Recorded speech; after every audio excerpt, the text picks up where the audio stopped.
जब भावनाएं हावी हो जाती हैं तो क्या होता है? काम प्रभावित होता है, रिश्ते टूट जाते हैं, शांति भंग हो जाती है। जापानी दार्शनिकों ने सदियों पहले इस समस्या का समाधान 4 सरल तकनीकों से किया था, जो भावनाओं को दबाने के बजाय उन्हें रूपांतरित करती हैं। उनकी प्रणाली ने उन्हें कठिन समय में शांत रहने में मदद की और आज की दुनिया में भी उतनी ही कारगर है। पहली विधि भावनात्मक क्षणों से निपटने के तरीके को तुरंत बदल देती है। ये तकनीक सदियों के वास्तविक परीक्षण के माध्यम से परिष्कृत की गई है। भाग 1 हीहो केंशो। 1632 में तलवारबाज याग्यू मुनोरी, जिनकी रक्षा करने की शपथ उन्होंने ली थी, जब 3 हत्यारे उनके पास पहुंचे तब भी वे शांत खड़े रहे। शोगुन के अन्य रक्षक स्पष्ट रूप से तनावग्रस्त थे। उनके हाथ तलवारों की मूठ पर कांप रहे थे, लेकिन मुनोरी के चेहरे पर ना तो कोई भय था, ना कोई तनाव, बस पूर्ण स्पष्टता थी। हत्यारे उनकी असामान्य शांति से भ्रमित होकर झिझक गए। उनकी अनिश्चितता के उस क्षण में मुनोरी ने बिजली की गति से कार्रवाई की। पहले हमलावर को निहत्था कर दिया और खुद को खतरे और शोगुन के बीच खड़ा कर लिया। शेष हत्यारे अपनी बढ़त खोते देख मुनोरी की अडिग उपस्थिति का सामना करने के बजाय पीछे हट गए।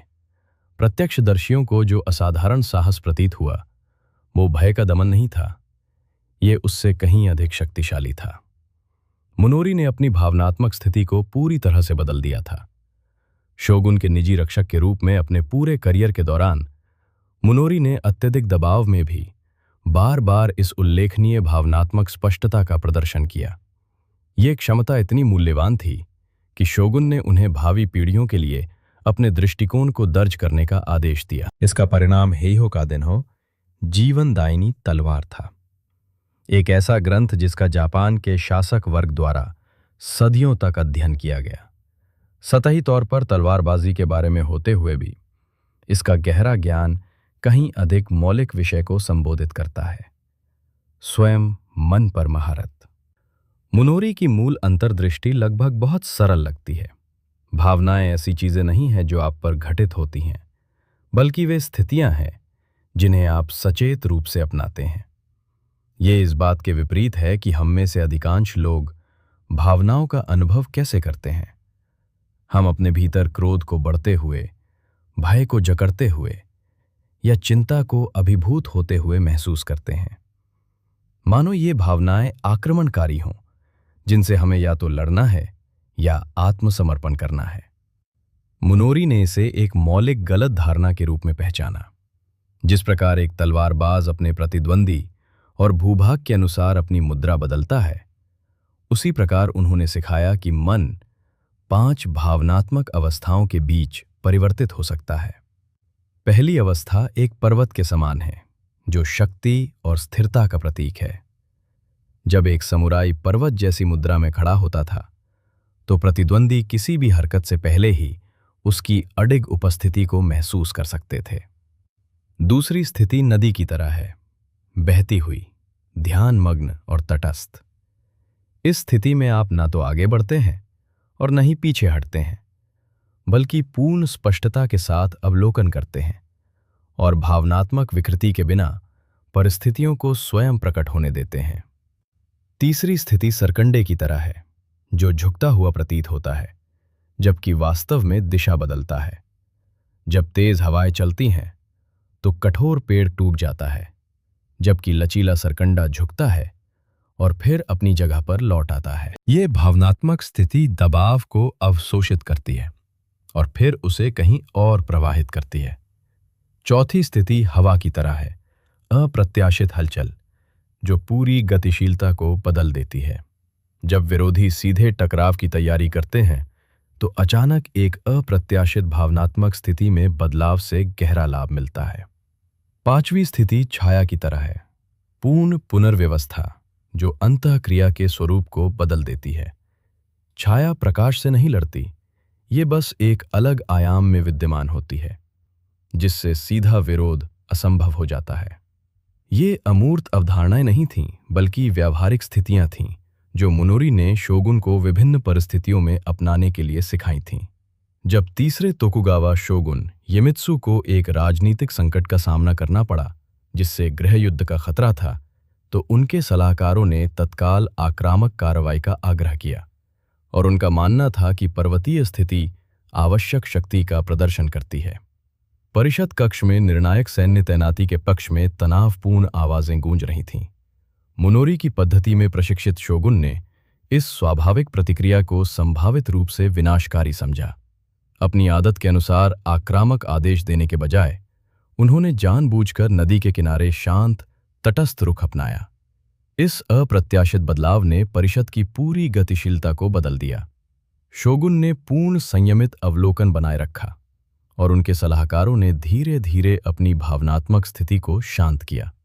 इस नई स्पष्टता में भावनात्मक प्रतिक्रिया के दौरान अदृश्य रहे कूटनीतिक विकल्प अचानक उभर आए। सेना तैनात करने के बजाय शोगुन ने संभावित विद्रोहियों को सावधानीपूर्वक शब्दों में संदेश भेजा। वो संकट जिसमें हजारों लोगों की जान जा सकती थी, एक भी तीर चलाए बिना हल हो गया, केवल एक व्यक्ति के भावनात्मक रुख में बदलाव के कारण। हम यही गतिशीलता रोजमर्रा की स्थितियों में देखते हैं, हालांकि कुछ ही लोग इसे सचेत रूप से पहचान पाते हैं। जब कार्यस्थल पर अनुचित आलोचना होती है तो अधिकतर लोग या तो आक्रामक बचाव की मुद्रा अपना लेते हैं या भावनात्मक पतन की। ये दोनों ही वास्तव में कमजोरी की स्थितियां हैं, क्योंकि ये प्रतिक्रियात्मक होती हैं, न कि जानबूझकर चुनी गई। मुनोरी के दृष्टिकोण में प्रशिक्षित लोग इन्हें केवल स्वाभाविक स्थितियां मानते हैं। वे सचेत रूप से नदी की स्थिति में जा सकते हैं जो तटस्थ अवलोकन है, और उन्हें भावनात्मक विकृति के बिना स्थिति को देखने की अनुमति देता है। या शायद पवन की स्थिति में जा सकते हैं, जो एक अप्रत्याशित प्रतिक्रिया है जो पूरी बातचीत को बदल देती है। मुनोरी के दृष्टिकोण की सुंदरता इसकी सरलता में है। आपको जटिल भावनात्मक विनियमन तकनीकों या वर्षों के ध्यान की आवश्यकता नहीं है। अगली बार जब आप तीव्र भावनाओं को उठते हुए महसूस करें तो बस पूछें, मैं अभी कौन सी स्थिति में हूं? कौन सी स्थिति बेहतर होगी? केवल यही जागरूकता पहला परिवर्तन लाती है। आप भावनाओं द्वारा नियंत्रित होने से हटकर स्वयं को भावनात्मक रूप से नियंत्रित करने लगते हैं। लेकिन मुनोरी जानते थे कि केवल स्थिति निर्धारित करना ही पर्याप्त नहीं है। भावनाओं पर पूरी तरह से महारत हासिल करने के लिए आपको यह समझना होगा कि ट्रिगर और प्रतिक्रिया के बीच के महत्वपूर्ण अंतराल में क्या होता है। भाग 2, मां, पवित्र विराम। चाय मास्टर सेनो रिक्यू ने एक बार जापान के सबसे शक्तिशाली और उग्र स्वभाव वाले सरदार तोयोतोमी हिदेयोशी की सेवा की थी, जो मामूली गलतियों के लिए भी सेवकों को मौत की सजा देने के लिए जाने जाते थे। उपस्थित सरदारों के सामने एक महत्वपूर्ण समारोह के दौरान रिक्यू से गलती से चाय की एक बूंद चटाई पर गिर गई। कमरा सन्नाटे में डूब गया। हिदेयोशी के प्रसिद्ध क्रोध से हर कोई वाकिफ था। सरदार का हाथ धीरे से अपनी तलवार की ओर बढ़ा। घबराने या हड़बड़ी में माफी मांगने के बजाय रिक्यू ने जानबूझकर कुछ पल का विराम लिया। उस संक्षिप्त अंतराल में, जिसे जापानी दर्शन में मां कहा जाता है, उन्होंने गिरी हुई बूंद का अध्ययन किया। फिर पूर्ण संयम के साथ उन्होंने अपने बर्तन का उपयोग करके उस दुर्घटना को एक सुंदर डिजाइन में बदल दिया और उसे समारोह में इस तरह शामिल कर लिया मानो वो जानबूझकर किया गया हो। हिदेयोशी का हाथ शांत हो गया। समारोह के अंत तक सजा के बजाय सरदार ने चाय मास्टर के प्रति नया सम्मान व्यक्त किया। बाद में उन्होंने अपने सलाहकारों से कहा कि विराम का वो क्षण किसी भी युद्ध के मैदान में किए गए हमले से कहीं अधिक साहस का प्रतीक था। ये दिखने में सरल कहानी भावनात्मक नियंत्रण के बारे में गहन ज्ञान समेटे हुए है। जापानी अवधारणा मां, वस्तुओं के बीच के अर्थपूर्ण स्थान, संगीत की धुनों के बीच की खामोशी, आवाओं को आकार देने वाले खालीपन और सबसे महत्वपूर्ण भावनात्मक उत्तेजना और प्रतिक्रिया के बीच के अंतराल को दर्शाती है। जापानी संस्कृति में इस स्थान को पवित्र माना जाता है। ये बाग बगीचों की डिजाइन, वास्तुकला, बातचीत और कला में दिखाई देता है, लेकिन इसका सबसे शक्तिशाली अनुप्रयोग भावनात्मक जीवन में है, जहां यह अंतराल स्वतंत्रता का जन्म स्थान है। एक साधारण अवलोकन पर विचार करें। देखें कि बच्चे भावनाओं पर कैसे प्रतिक्रिया करते हैं। प्रतिक्रिया तत्काल और स्वचालित होती है। एक बच्चा क्रोध महसूस करता है और तुरंत प्रतिक्रिया करता है। वे भय महसूस करते हैं और तुरंत पीछे हट जाते हैं। अब देखें कि उस्ताद कैसे प्रतिक्रिया करते हैं। अभिप्रेरणा और प्रतिक्रिया के बीच हमेशा एक अंतराल होता है, चाहे वो कितना भी छोटा क्यों ना हो। ये संकोच नहीं है, ये उपस्थिति है। उस छोटे से अंतराल में प्रतिक्रिया और प्रतिक्रिया के बीच, भावनाओं द्वारा नियंत्रित होने और चुनाव करने के बीच का पूरा अंतर्निहित है। जापानी कलाओं ने जानबूझकर अभ्यास के माध्यम से इस गुण को विकसित किया। जैन तीरंदाज लंबे समय तक अपने तीर को थामे रखते थे, शारीरिक शक्ति बढ़ाने के लिए नहीं, बल्कि मां बनाने के लिए, वो स्थान जहां परिपूर्ण क्रिया स्वाभाविक रूप से उभरती है। जब उस्ताद तलवारबाज मियामोतो मोसाशी ने लिखा कि रणनीति का मार्ग प्रकृति का मार्ग है, तो वे आंशिक रूप से सभी चीजों के बीच मौजूद इस प्राकृतिक अंतराल का उल्लेख कर रहे थे।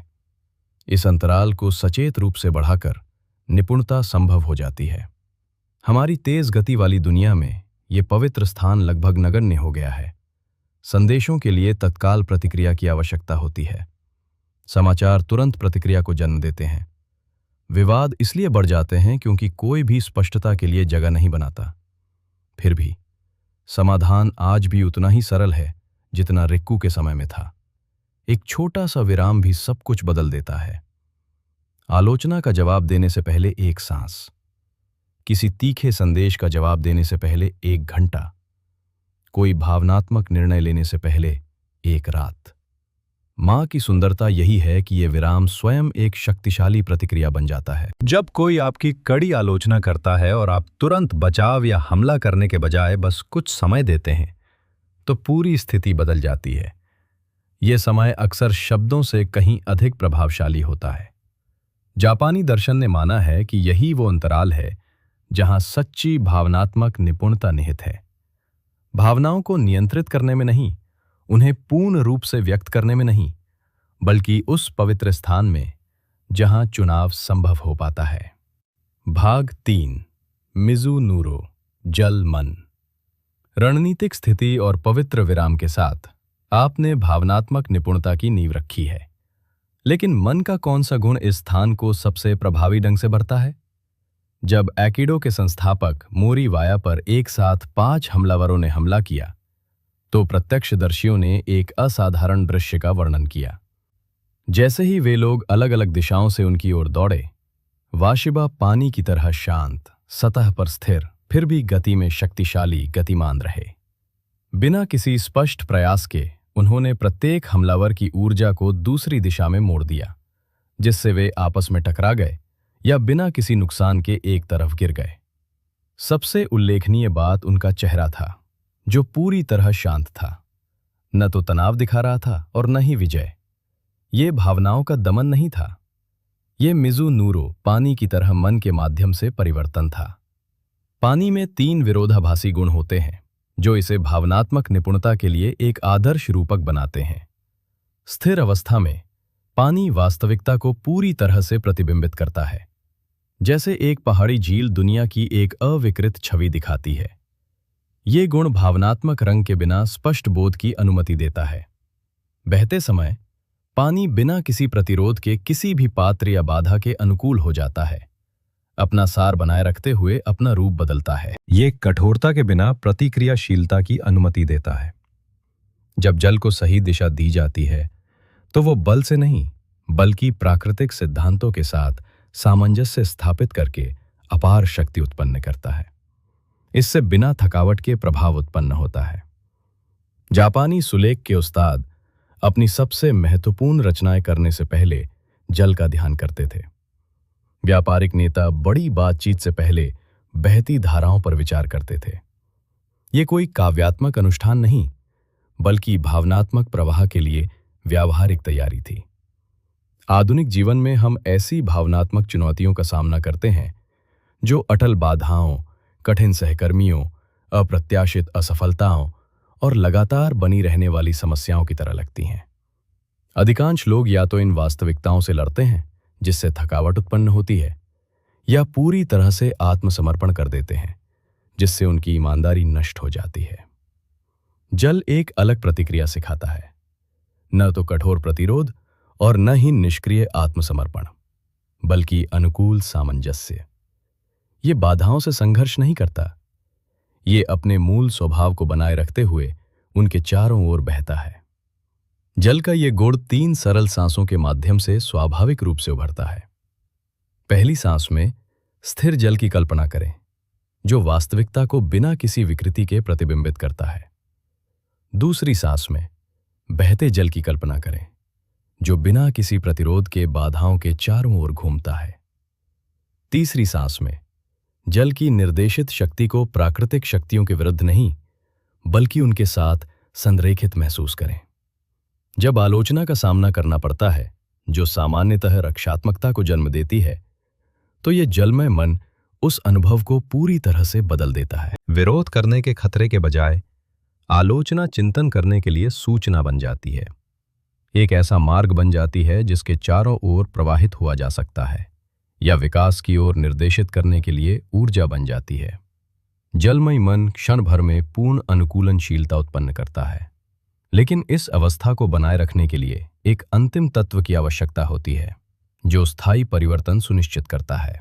भाग 4, काइज़ेन, छोटे छोटे कदमों का मार्ग। 1945 में जापान खंडहर बन चुका था। शहर तबाह हो गए थे, उद्योग धराशायी हो गए थे, अर्थव्यवस्था चकनाचूर हो गई थी। कभी समृद्ध रही टोयोटा मोटर कंपनी इस तबाह परिदृश्य में विलुप्त होने के कगार पर थी। कंपनी के नेता साकीची टोयोटा के सामने जो चुनौतियां थीं, वे अधिकांश अधिकारियों को पस्त कर देतीं। स्वाभाविक प्रतिक्रिया नाटकीय कदम, आमूल-चूल पुनर्गठन, बड़े पैमाने पर छटनी और पूर्ण पुनर्निर्माण होती।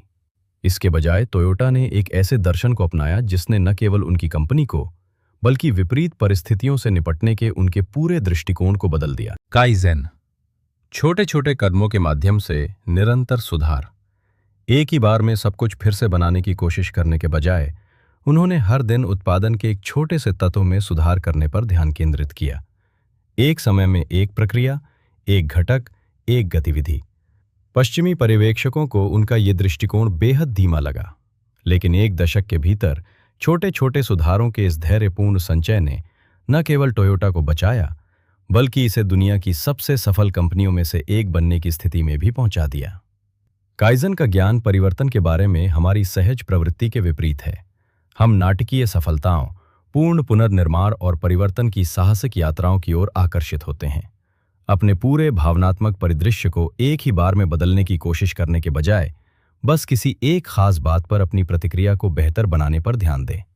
हो सकता है कि वो आपके किसी सहकर्मी का ईमेल हो जो आपको हमेशा परेशान करता है, या परिवार के साथ रात के खाने पर होने वाली बातचीत जो हमेशा तनाव पैदा करती है।